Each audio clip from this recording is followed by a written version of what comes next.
Petra Sarachi for Stand Out with Qt and Stay Forever Outstanding. Thanks.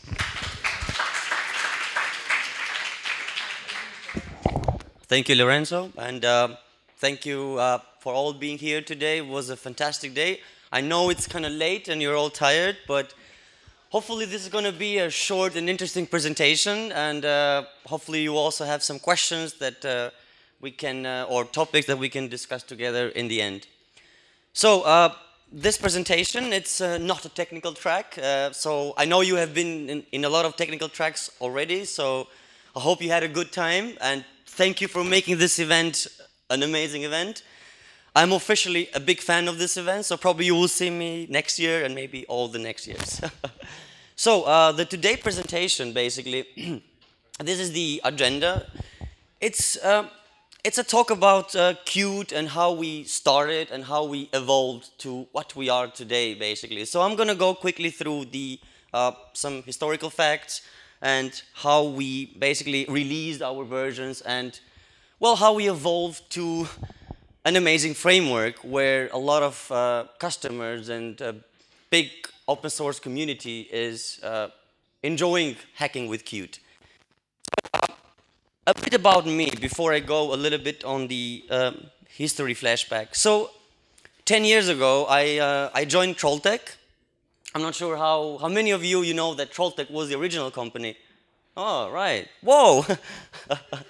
All right. So 10 years ago, I joined Trolltech as a junior support engineer. It was a fantastic moment for my life. I joined the company of my dreams and amazing people. They still are the same people. We still are the same group. And here I am today. 10 years ago, I'm at this event talking to you guys. So thank you. Thank you again for this. So why and where did it all started? So I mentioned Trolltech. It was Trolltech, the original company of Qt. It was a cold summer day in Oslo. Well, sorry, it was in Trondheim. It's a bit more northern in Norway. So it was in a park bench. Unlikely, you know, I know everybody is used to have these cool startups in a garage somewhere in US. But not Qt. No, Qt started in a park bench. So Harvard and Eric, they had a problem. They had a need. They wanted to create a software that basically would run on Unix and Macintosh at that time. We're talking about 1991. So the existing tools at that time was kind of limited, and basically they were not giving them the agility, the edge to deliver this advanced medical UI that would run on this Unix and Macintosh. So Eric and Orvat sit in the bench, still summer, and they're like, we need to make this. We need to make an object-oriented presentation layer. And that's how QObject is born. I guess everybody knows QObject. So basically, from day one, Eric and Harvard understood that this problem cannot just be their problem. This kind of presentation layer that would give them the power to create beautiful user interfaces was not their only problem. So from day one, they wanted to kind of embrace the openness. They wanted to let the world know about this and actually share their ideas with the world. So they did. And even today, we are still in that embracement, basically. So we are embracing openness, and for that we have this open governance approach to running the Qt project, basically. I'm not sure how many of you have contributed to Qt. I would like to know that. Has anybody contributed to Qt? All right. Anything, right? I mean, contribution can be code, can be translation, documentation, can be anything. And that's the beauty of open governance. We want to be transparent, and we want to have this meritocratic way of governing the development of Qt, basically. So yes, we are open, and we want anyone and everyone to contribute into this framework. And that's what happened. A lot of open source projects picked up Qt, and you probably know KDE was kind of the first, basically, to adopt Qt as their core technology for well, from making the standard and the first desktop environment on a Linux environment. And of course, after KDE, many other software initiatives basically started to follow up, like, well, VLC or any other type of like IMS, instant messaging programs. And recently, Ubuntu, Yola operating system. I'm not sure how familiar are you with Yola operating system, which is entirely based in Qt. So this great adoption was amazing for us, and it was at the same time very beneficial. We learned a lot. We helped each other a lot. So it was not. It was a very fruitful sort of decision to do, basically. And ever since, Qt had a 20 years long history, and here we are today. So I know you cannot read everything. This is a bit too small letters, but that's on purpose because you don't need to know all the details. So I will start to mention a little bit of the path that Qt went through, how it evolved. So in 1991, Eric and Horvath released Qt for the first time. They worked on the first Qt APIs, basically. And in 1995 was the actual first release of Qt.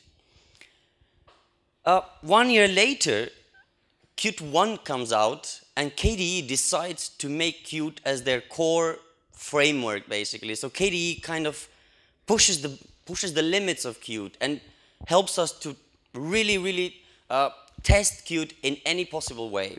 Making a desktop environment is not an easy thing, and I know there are some KDE developers here, and they would tell you that. So basically, after KDE picked up, was a lot of improvements that happened to Qt. In 1999, Qt 2 basically comes out, and that was a big release. A release where a lot of open source projects started to become mature, basically, and the Qt adoption becomes bigger. We do realize, though, that Qt is not only used for desktop environment, and this is where Qt started to be not just a desktop framework, but Qtopia Core comes along, and we see initiatives of taking Qt into the embedded space. So we are seeing projects that are running on devices even from the early days, even though we were not, let's say, that was not our focus. A lot of initiative was towards that. So having Qt 2 as a base helped us to basically mature and have a better roadmap for the next version. And the next milestone for Qt was actually Qt 3. Qt 3 introduced a lot of new features, a lot more APIs. We introduced a lot more modules, and kind of basically started to shape up as not just a UI framework, but really as a development framework that can easily or can empower you to create applications, and you don't have to worry about platform abstractions or platform integrations and so forth. Together with Qt 3, we also had the first Qt Designer. I'm not sure if any of you has used Qt Designer, the Qt widget. It was good, wasn't it? I mean, for me, that's like the first time when I started to play with Qt.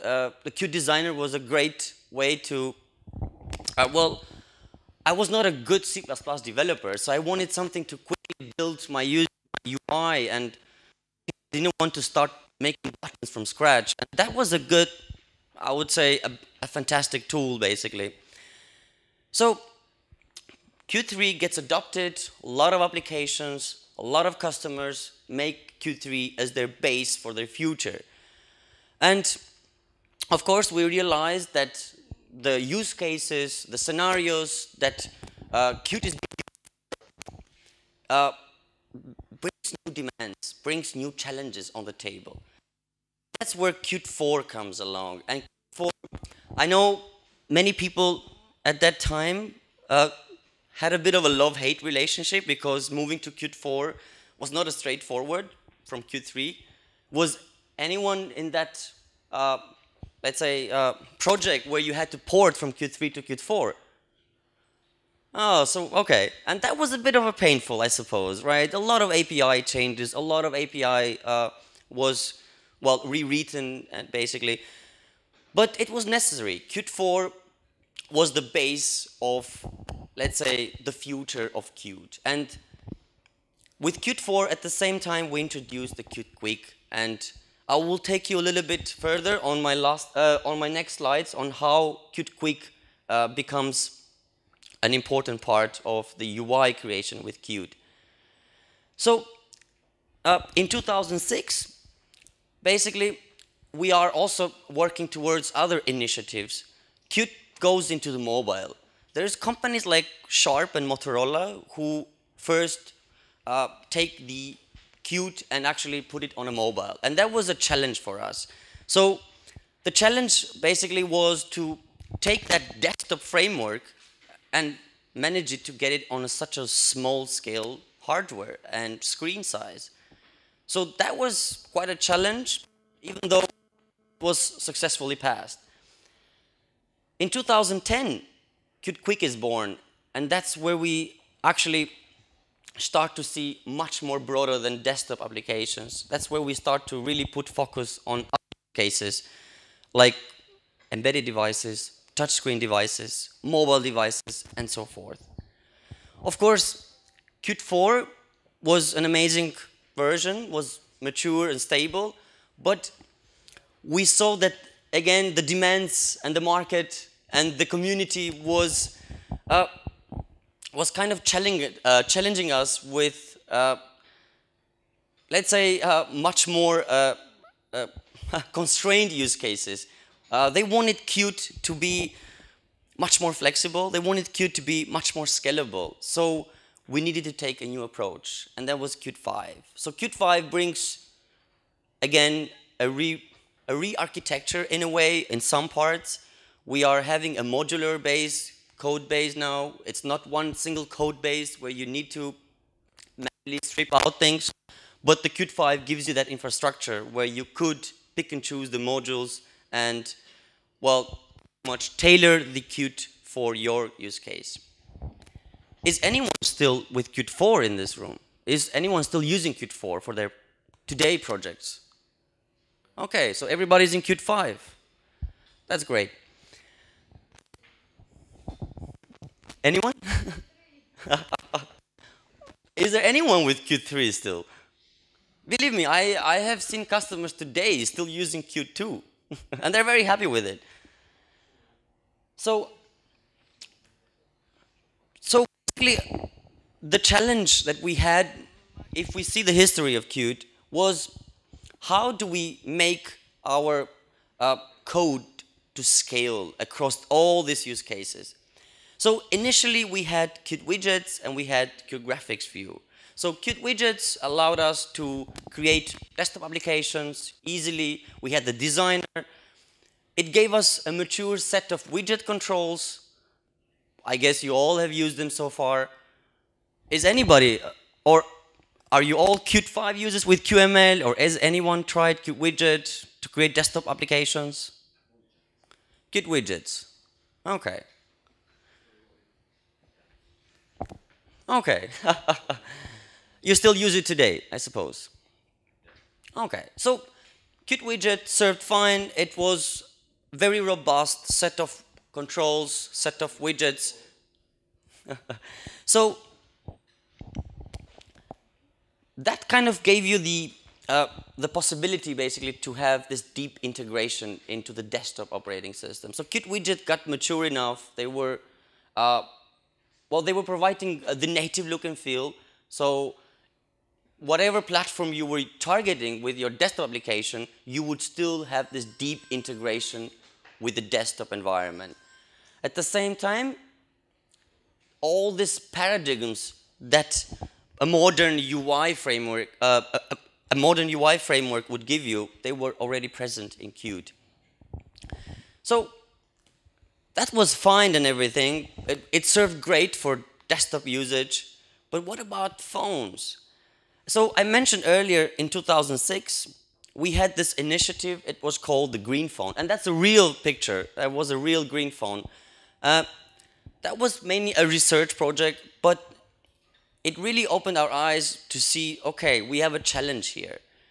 And at the same time, iPhone comes along, and well, they also set a kind of a different challenge. So UX and UI becomes an important part of the whole user experience. So when you have a device, so it's not just about the functionalities and what the device does, but it's the whole user experience. And we believe that the software and the UI is an essential part of this user experience. So going into mobile brings us new challenges. We need to adapt to different screen sizes. We need to adapt to that hardware. The hardware is not the same as desktop. It's a lot less powerful. It has a lot more constraints. It has less memory. So all of these demands and all of these requirements come into our head, but at the same time, we want Qt not just to be only for that. We need to have Qt scalable. You need to make apps that are scalable. Apps that can scale not only on the mobile phones and different form factors, but can scale up to this kind of devices. So imagine a software that is basically running seamlessly on your phone, and when you want to collaborate and you want to have a different experience on a different level, then you would like to continue this experience on a different device, and that's what Qt really enables you. So that's a real picture we have taken from a customer of ours. So there is a use case that actually is achieving something like that, and that's the Bluescape company. It's an amazing what they have done. So they have different kind of devices and different software that runs in different, well, again, devices like laptops or mobile phones. But the experience, though, it's seamless for the user. It does not limit the user, and at the same time, the developer has the power to extend these features, to extend this functionality. So for this, we introduced the Qt Quick and QML. We wanted to have a way to have UI implementation fast. We wanted to follow a declarative approach into UI, basically. And for that, we released QML. So how many of you are using QML today? Yes, that's good. So QML is a declarative approach to UI creation, and even though it is kind of a dynamic language, it's kind of a high level, it still has roots into C++. So you're not too far away from the standard C++.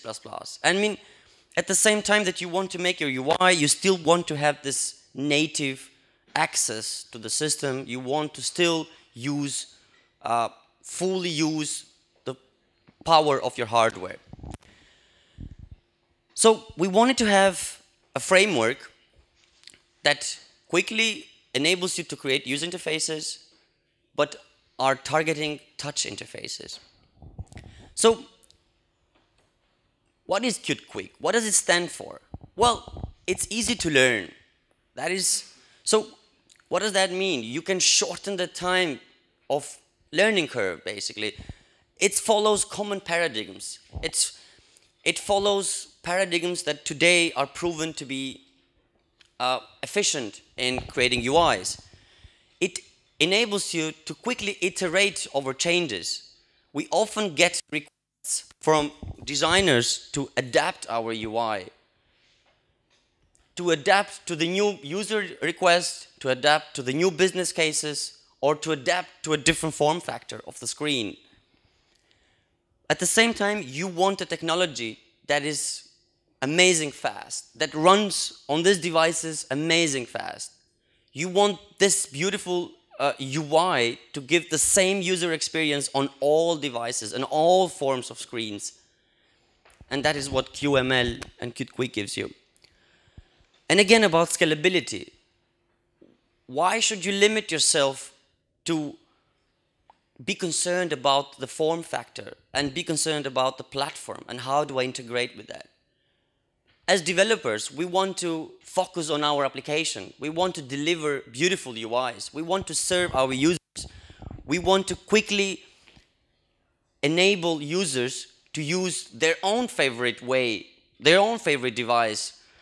So that is what QML gives you, the possibility to actually scale across different form factors. So what is next?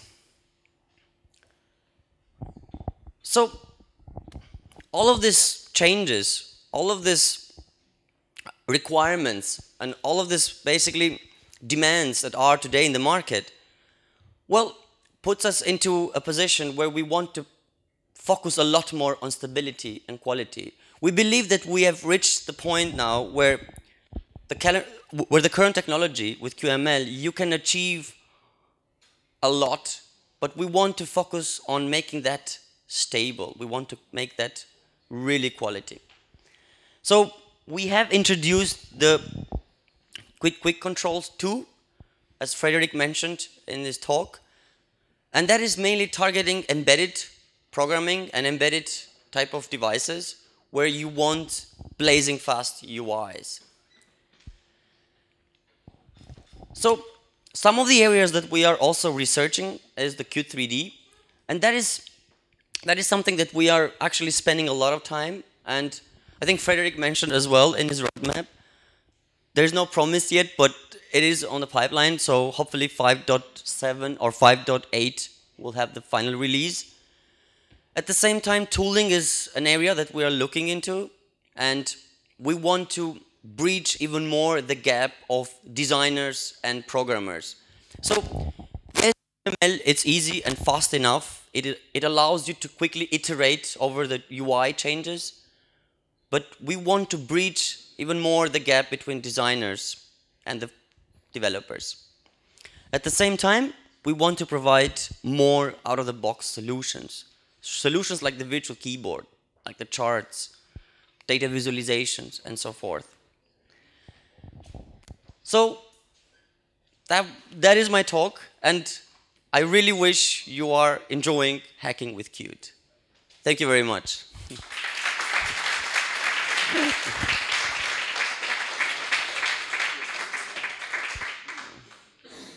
Any questions?